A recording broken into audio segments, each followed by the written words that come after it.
Hello and welcome to Sunroom Shenanigans, where we talk about all things nursing school, life, and social aspects. And I'm Nathan Clemish, I'm your host, I'm a nursing student. And I'm Dave Clemish, I'm a psychotherapist in private practice, and also Nathan's dad. Thanks for joining me today, Dad. Hey, thank you. I'm excited to get into this, talking about Sarah Miller, a 60-year-old woman with quite the background and quite a lot of things that happened in a very short amount of time, both medically, pathophysiologically, I guess, and as well as all of the social emotional. Yeah, we start with, we're introduced to Sarah, and a quick background. We get a background of her childhood, her adulthood changes, her marriage, her medical history with her daughter, and then her mental health. And we kind of talk about how an incident she got involved in, how that kind of impacts her body and the complications she kind of endured from that trauma. So, look, to follow up on that, she's married with I believe, a 15-year-old daughter, married to her wife for many years, and the daughter has special needs. And when Sarah was young, she was raised in a small rural town, 5 kids in maybe a traditional setting for what was common back in the 60s when she was a kid, where her parents were stoic, emotions were not expected to be shared. There was that, if you're being polite, it's that grit and pull yourself up by the bootstrap.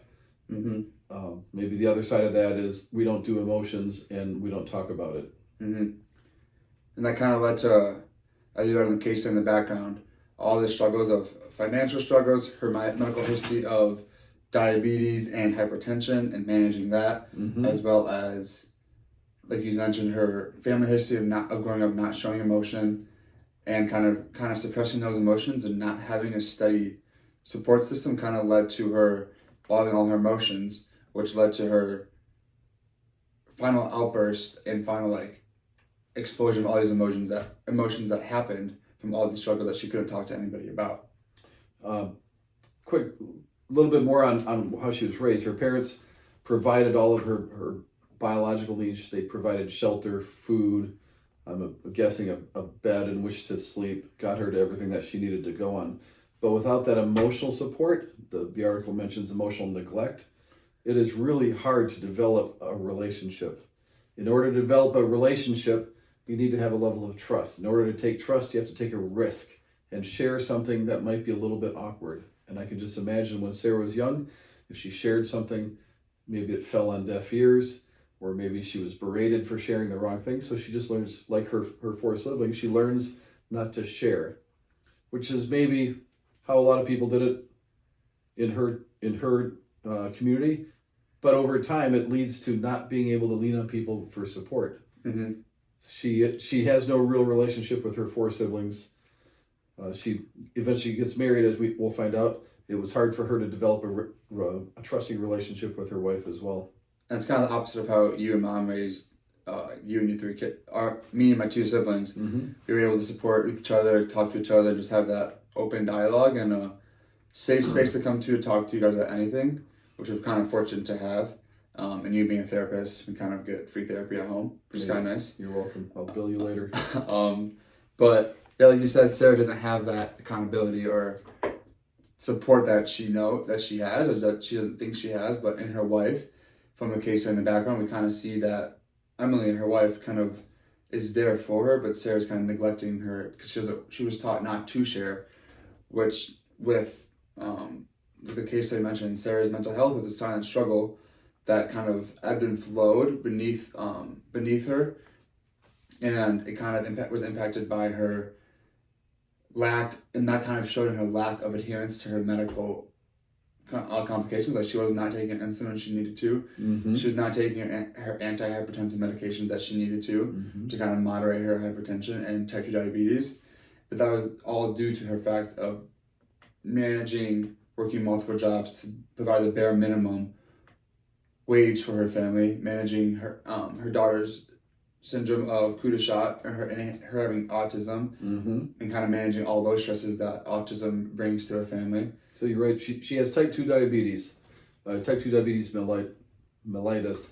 Her daughter has a syndrome where the girl has a cat-like piercing scream.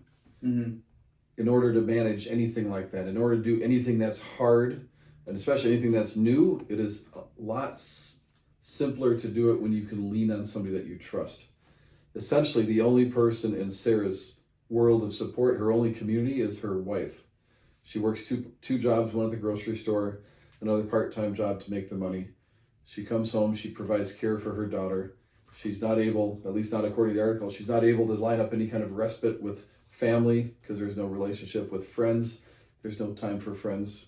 It doesn't make any mention of any support through the county or any community agencies. Maybe she makes too much money. Her only support is her wife. And what a challenging situation to work all day, to work a side job all day, and come home and be a full-time caregiver to your daughter. And like you said, managing your diabetes and managing her hypertension. Yep. And with that constant tiredness and exhaustion from the mental struggles, the physical struggles, and just coming home from work tired from everything that's going on in her life, she was constantly exhausted. She was not able to get good enough sleep, which we know is impactful for your mental health, and especially with hypertension and diabetes, that can kind of be impacted. But in order to kind of cope with this, she found a really dangerous coping mechanism with Adderall. And as you know, Adderall is an amphetamine, which is used for ADHD to kind of control and kind of destimulate the neurological system and kind of concentrate on multiple tasks to kind of control the chaos of your brain. But we do know that Adderall can also raise your blood pressure and heart rate. So that can also, her not taking her antihypertensives while also supplementally taking Adderall can kind of skyrocket her blood pressure, which can cause a high heart rate, which can just cause other systemic issues to her body. But she kind of found Adderall as a dangerous coping mechanism, and she was able to get a colleague to kind of prescribe it for her to kind of aid her. The initial goal was to aid her in getting her through her daily shifts at the grocery store and to just come home energized and not exhausted so she can provide for her family. And I'm guessing if we were able to ask Sarah if she thought she was a good mom, she would respond absolutely. She's working all the jobs, working all the hours to get the money. If there's not enough money to go around, so Sarah goes without. If there's only so much money for medication, Sarah won't take her meds or buy her meds. She'll get it for her daughter. If there's not enough money, if she has to make a choice between going to her daughter's therapy needs or taking her hypertension meds, she will go without. She would call herself a good mom. Right. I would argue that based on the scenario, she has an undeveloped skill in making a reasonable plan. She sounds like she's reacting. She's living in crisis. She's not able to get ahead and plan ahead. And it comes out eventually, this feeling of sadness and this overwhelmingness starts coming in. I think her daughter's around 15, and her periods of sadness are just getting longer and longer. The isolation is getting longer and longer. She's withdrawing pain. That the biggest motivator is pain, or at least the first motivator is the most primary motivator is pain. And when she's in pain and somebody offers her Adderall, it makes sense that she would take it. It gets her out of pain. But of course, the Adderall, I believe, is a depressant, and it negatively interacts with her other meds that she's taking. Yep. And like again, Adderall kind of interacts. It kind of does the opposite effect of our antihypertensives that we talked about earlier. So she raises her blood pressure, which can also indirectly increase her blood sugars, and her not taking her insulin to not manage her blood sugars will kind of impact that. So she'll become very hyperglycemic and hypertensive, which can cause her body to go into shock. But we also know that Adderall, we don't know for sure that Sarah has ADHD. So someone in Adderall, if they take Adderall and they don't have ADHD or known diagnosis, one of the main things that Adderall does is elevate their stress tolerance. And like stress can come in any forms: emotional, physical, traumatic. But it sounds like from Sarah's backstory, she's having many physical stressors, emotional stressors, and mental stressors. So taking the Adderall, like you mentioned earlier, the excessive amount she's taking kind of increases her amount to tolerate. But then it becomes a point where she becomes so addicted to it that she looks for Adderall to as a daily life to kind of Yep. use that every single day because she doesn't know anything. That's her normal now to take Adderall. But then the excessive take of Adderall leads us to the incident, which started the whole case study of where she ends up in the hospital. She comes home and her daughter's racked with sobs and frustration, inconsolable, arms flailing.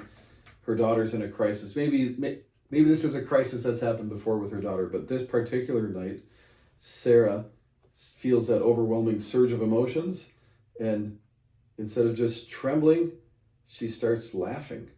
She's her body convulsed with sobs, and then unexpectedly, her wails were punctuated by manic laughter, a stark and jarring contrast. This was the incident. Her eyes, instead of being filled with sorrow, even her emotions, instead of being filled with sorrow, all of a sudden she had this energy, which was not a realistic or a reasonable reaction to what was going on with her daughter. Right. And then when she ended up taking off in that car on the highway, that's kind of was her, like you kind of mentioned, that was her way to cope with the reality, but she was in her own reality, wasn't in the actual reality going on. So when she took off on that car, Emily was pleading for her to stay still and like stay at the house and help out and calm down. But Sarah was locked in. She was not hearing that. She was not acknowledging that. She got into the car, and she's not in reality. She didn't hear the cop sirens. She didn't hear anything, which her ended up crashing into a guardrail with metal and like the case study says, the inevitable crash and collision of metal and chaos, and it brought the physical world to a jarring halt. However, she was halted by the physical world in the accident, but the amount of Adderall she was in abusing it, her mind was still racing and her body functions were still compensating for the high Adderall. So high blood pressure, high heart rate, high breathing, all those effects were in effect when she crashed. So when 911 arrived on scene, she had an obvious gash in her leg. Mm-hmm. The car was wrapped around the metal post. During her car ride, or at the beginning of the car ride, she downed essentially the entire bottle of Adderall. Yeah. Along with the antidepressants that she'd been taking with her script. Mm-hmm. There was all sorts of stuff for the medical personnel to deal with when she got there. Yeah, there was a lot going on. So the flight nurse, when she got there, it's a trauma, it's an accident. So she was doing an assessment of Sarah, the patient. And when the nurse arrived, in her like note assessments, she notes that Sarah seemed to be in shock. Sarah was in physical state of semi-conscious. She was kind of with it. She had reactive pupils, but any verbal stimuli, she was non-reactive and she was tachycardic. Mm-hmm.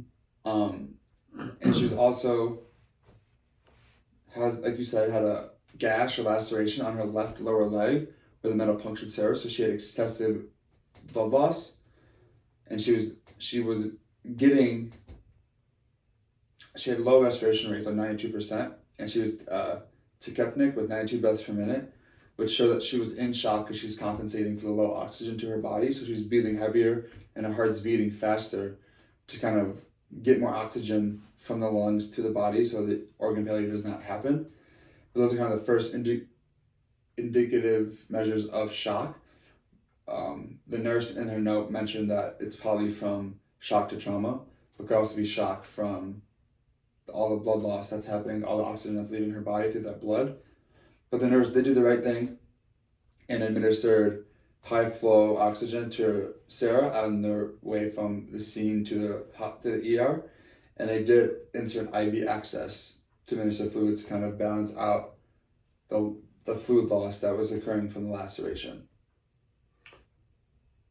I'm thinking about you summarized the medical situation very well, and it was all precipitated by essentially a psychotic break, a psychosis, where she had a separation from reality due to all the way she was raised, the lack of support, and now she's in this medical situation. So she's rushed to the ER, like you said. The ED team starts taking care of all of her medical needs, address the laceration, address the tachycardia, and then her wife arrives on scene. Mm-hmm. And of course, Emily, her wife is concerned. Sarah gets transferred to the ICU. She's there for days. She starts getting some stability with her biological and her medical situations. Her wounds are starting to heal. Mm-hmm. And then there's that foul smell that's in the room. Yep. And that's kind of the first, and foul sign of a wound is kind of the first sign of some sort of infection, whether that be fungal, bacterial, or whatever. But Emily actually noticed a sign of the smell and let the nurse know, and the team quickly identified it. And when they noticed it, it was too late because the infection already progressed so far along into the stage, and it turned into sepsis. So you end up getting sepsis, which is a systemic blood infection of a bacteria that impacts all organs and all body systems.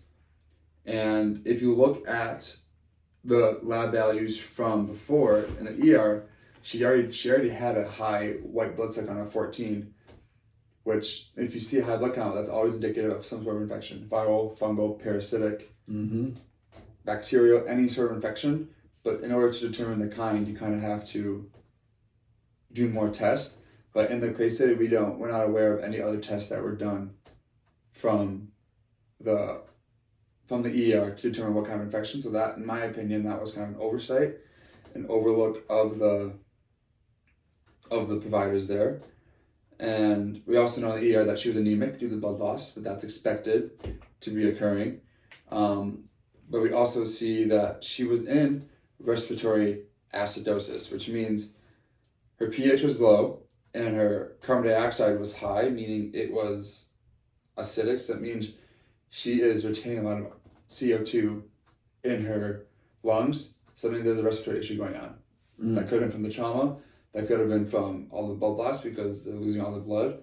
But she was in respiratory acidosis. So she's on insulin. She's on antibiotics. She's on the antihypertensive. Yeah.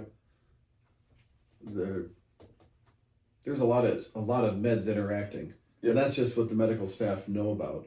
Right. And I don't know if at this point, if they know about the Adderall, if that had been reported to them or not, it may have showed in the bloodstream. Yep, and they did a urine test in the ER, and the urine was positive for amphetamines, which Adderall is amphetamine, but we don't know. They didn't test specific amphetamines, but we do know that she was positive, which is to be expected. But to kind of go back to the lab values, we do know that Adderall is a diuretic, so it kind of increases fluid loss and excretion of fluids, but there comes a point where having some sort of diuretic and the amount that Sarah did have, it starts to impact the kidneys. And we see in the ER that her bun level, creatinine, and are both elevated, which indicative of some sort of kidney injury. So that was kind of the first sight of that. But then if you go to the ICU portion, when they first noticed she was in sepsis, they identified it as a sepsis infection.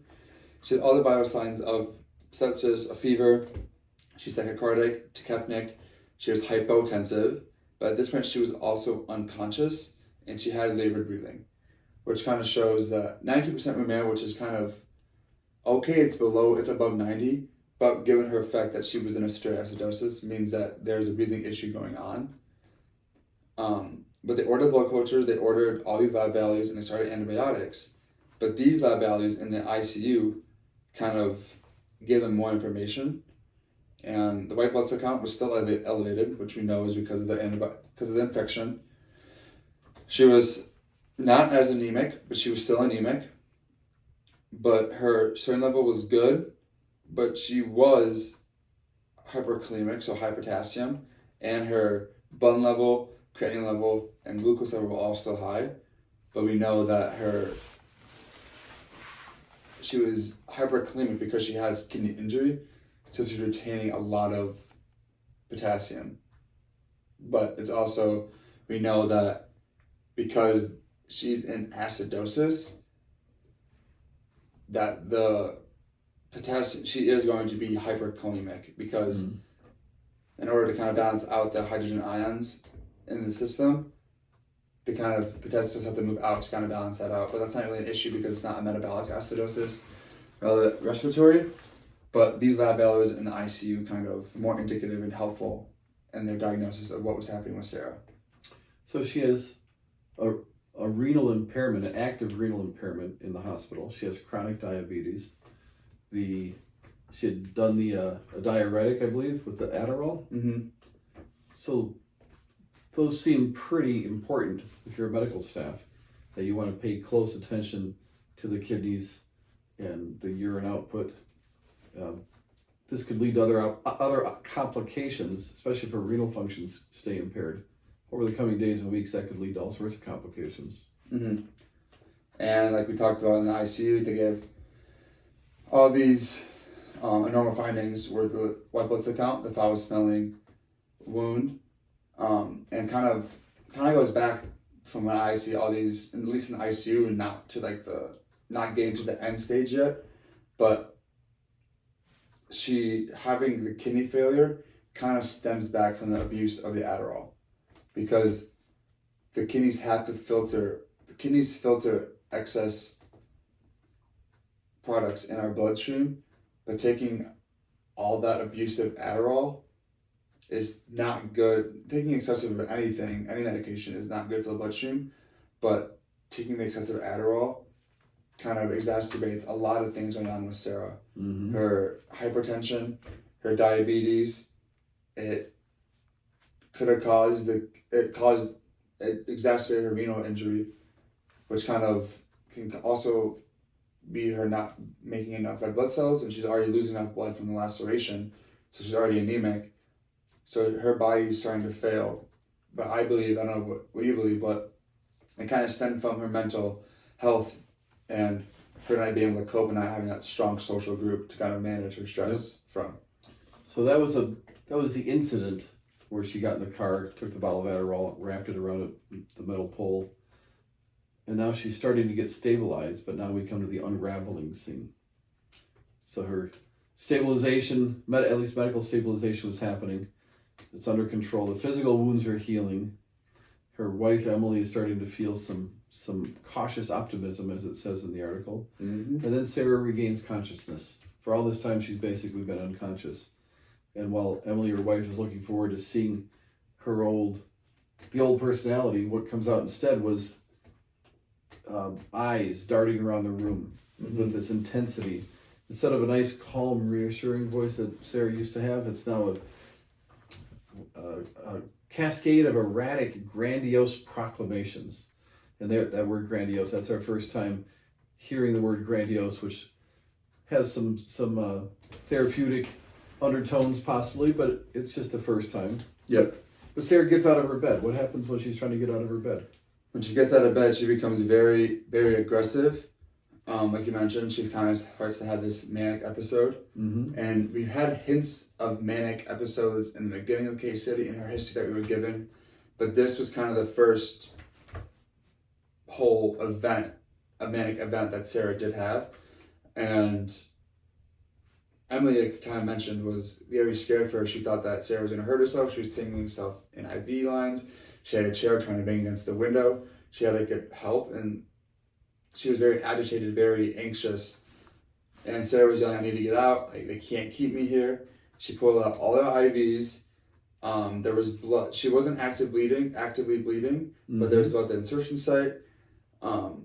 And the nurse went in and kind of maintained a calm demeanor to kind of calm the scene and to kind of calm Sarah's emotions down.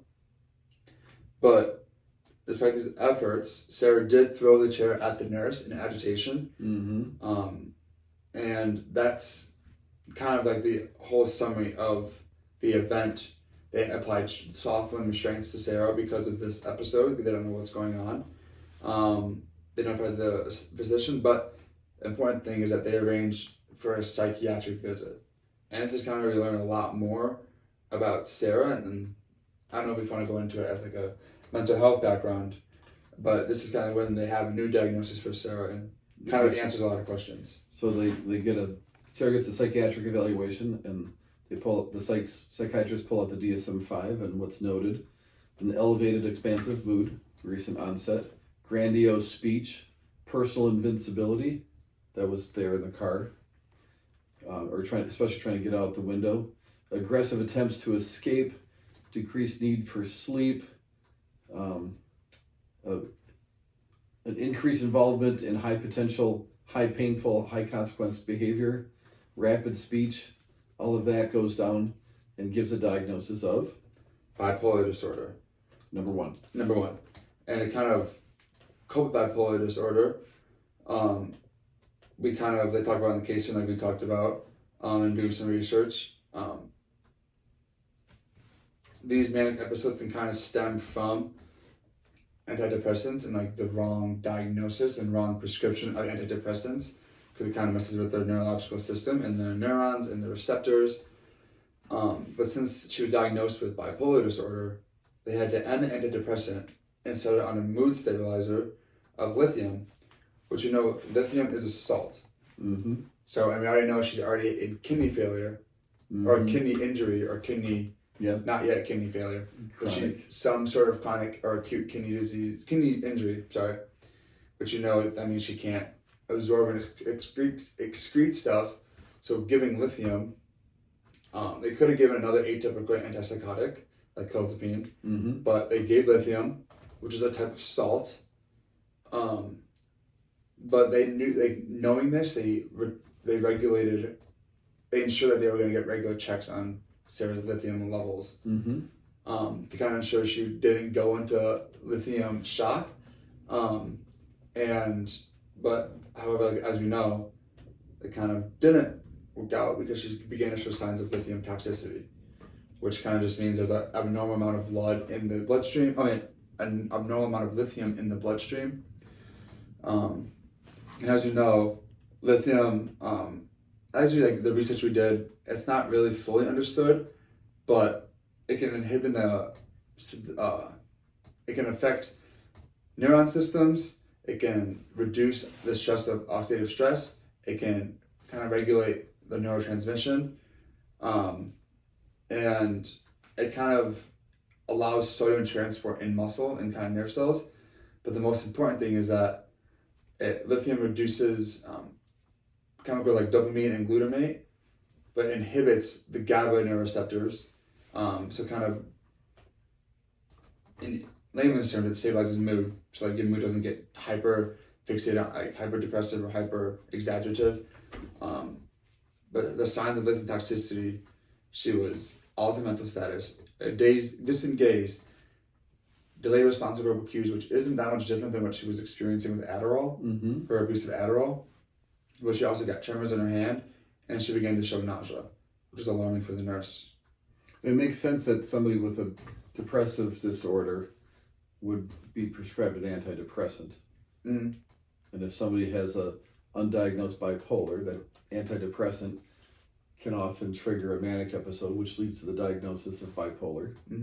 So the antidepressant is discontinued, the lithium is brought on board, and the symptoms after when she had lithium toxicity, that's where the tremors were. That was indicative of the toxicity, which was consistent with her renal impairment. Yep. Then eventually her A1C starts going real high as well. Well, that's to be expected because she's not managing her diabetes like you learned about earlier in the background. She does not take her insulin regularly.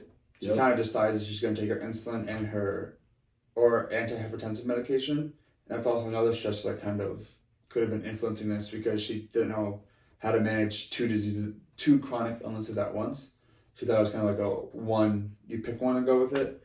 So she wasn't managing her diabetes, which is why in the renal follow-up, she had a high A1C at 70%. But she also, she had high bun level, high creatinine level, which is indicative of kidney injury, but her glomerular filtration rate was 25, which is extremely low. So with those values and her poorly managed diabetes, kind of allowed the providers and medical professionals to diagnose her with stage 3 chronic kidney disease. And that kind of goes back to the high lithium.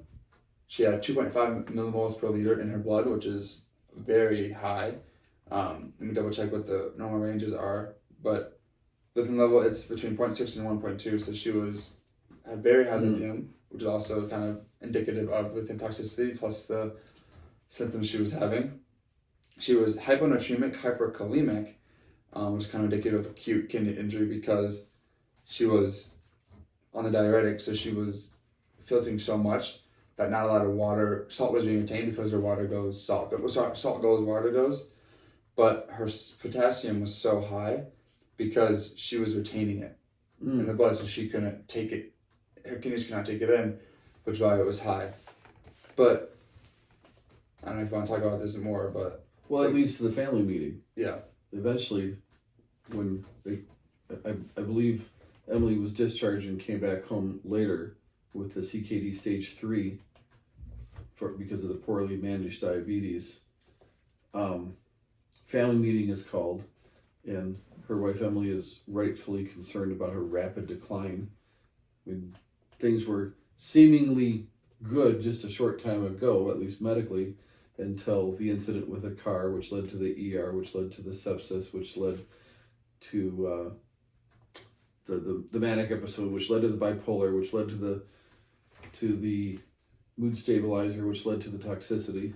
Mm-hmm. And now she has elevated A1C, and now the doctors are suggesting dialysis. Dialysis, yep.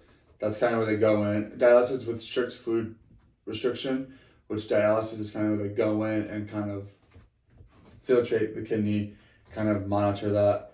But she was on dialysis. She was pretty lethargic and she had dry mucous membranes. But her vital signs, she was really hypertensive at 150/95. Tachypneic at 22 breaths per minute. A little bit of a temperature, but good SpO2.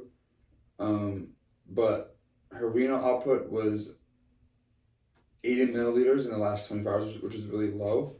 But during the procedure, she experienced something called dysequilibrium syndrome, or DDS, which she was having symptoms which are indicative of this syndrome of a headache, nausea, vomiting, restlessness, and tonic-clonic seizure, which is also experiencing cerebral edema, which is where just kind of where there's edema within the brain swells and like a lot of fluid in the brain, but that's expected because that's not expected. Well, it's expected with her because her kidneys aren't functioning or filtering properly. So there's fluid kind of being built up in the brain tissues and everywhere else, which fluid retention is also can lead to right-sided congestive heart failure because there's edema built up because the heart can't pump blood or fluid throughout the body. But this is kind of more indicative of her kidney failure issues. But she was given medications for it to kind of deal with this. But the ending is kind of not a surprise ending with the route she was going with, but the way it ended I feel like all could have been prevented. When the nurse is doing a routine check, so she has a seizure in dialysis and she gets has that the DDS syndrome. I believe she's admitted after that, but a nurse is doing a round and checks on her and notes that she's having a cardiac event, unresponsive, cyanotic, and without a palpable pulse. She's post-this ventricular fibrillation, which is when the ventricles have a constant contraction. So to think, I wasn't really thinking that like lithium can impact the heart rate that much. I just know sodium. I know potassium, calcium, and magnesium can, but knowing the research that we did, lithium can cause atrial fibrillation or AFib because it kind of it alters the potassium levels. It kind of takes the potassium levels out from inside the cell to outside the cell, which can lead to the hyperkalemia. And we know hyperkalemia impacts the heart, which can reduce depolarization. So there's constant contractions. It can cause T-wave flattening. It can cause QT interval elongation, and a slower ventricular response. So basically that means it's with the atrium constantly contracting and the ventricles responding slowly, there's not enough blood getting through the ventricles, but with her atrial fibrillation, ventricular fibrillation, my bad, that's when the ventricles are constantly contracting. So the atrium are contracting enough blood to the ventricles, but the ventricles are not contracting enough blood away either into the pulmonary artery or to the aorta to the body. So the atrium are just constant contraction with not enough blood, which causes her to go into cardiac arrest, and they had to do CPR, defibrillation, which they could because it's a pulse, it's energy in the heart. And then after 12 minutes, they were able to get 12 minutes. this return of her spontaneous circulation in her body to ultimately save her, but she was ended up unconscious. There were so many moments in this story where the management or the healthcare team had to make some very quick medical decisions, immediate medical decisions. Yep. The wound infection with the sepsis, her manic episode where she's trying to go out the window and she's throwing chairs. Those are some big moments. I'm trying to think how could the healthcare team, if they could do it again, how could they manage maybe not the big moments, but the renal complications, which were real, and the need to stabilize her mental health, which was real. Mm-hmm. Those two things are both real, like I said, and they're in conflict with each other in this story. Yep. So I think like one thing they could have done that they overlooked was they didn't monitor input and output, so they weren't able to measure her kidney function to see how much she was outputting, and overlooking this kind of prolonged their diagnosis and them catching the chronic kidney disease. So they were able to monitor the output sooner. They could have caught it earlier and could have treated it so it didn't progress as long. But with the mental health aspect, since Sarah is unconscious, while she was conscious, they could have educated her on the importance of seeing a therapist, seeing a psychiatrist, probably taking Adderall, and they can also educate Emily, so she can also help Sarah prolong this, because Emily is going to be with Sarah as her wife, and just educating Emily importantly on the importance of Sarah seeking constant therapy. Like we talked about earlier, this all stemmed back from her background and her growing up not showing emotion, not being able to show emotion, not having a strong support system, and that kind of brought into her adult life and the stresses that adult life brings of money, family, job, social aspects, kids, health concerns. That kind of allowed her to bottle it all up and not used to sharing it, so she just shared it, and she looked to unhealthy ways to cope in Adderall, which kind of just led to the downfall and health complications of unmanaged diabetes, chronic kidney disease, VFib, sepsis, all these kind of related to each other. In my therapy office, I often talk about how there is a time when you just have to white knuckle it. Something happens and you just need to just bowl through it, and you're just going to do your best. And that's a real thing with an unexpected crisis. But if that's the plan, to just white knuckle it and do it yourself, that's not a very long-term plan that can work. So this story ends up with Sarah unconscious after a 12-minute CPR with severe renal complications, and then it kind of ends. Yep. How could you see this moving forward? Where do you see this patient in 2 weeks or 2 months or 2 years? Well, at this point, it's kind of just managing and kind of improving. The most important aspect is because they got the sepsis under control. Her white blood cell counts became within normal range, but the big issue now is her kidney function, her high bone level, her high creatinine level. To kind of get that under control, they got to manage her diabetes. They got to give her insulin, either insulin subcutaneously or insulin drip.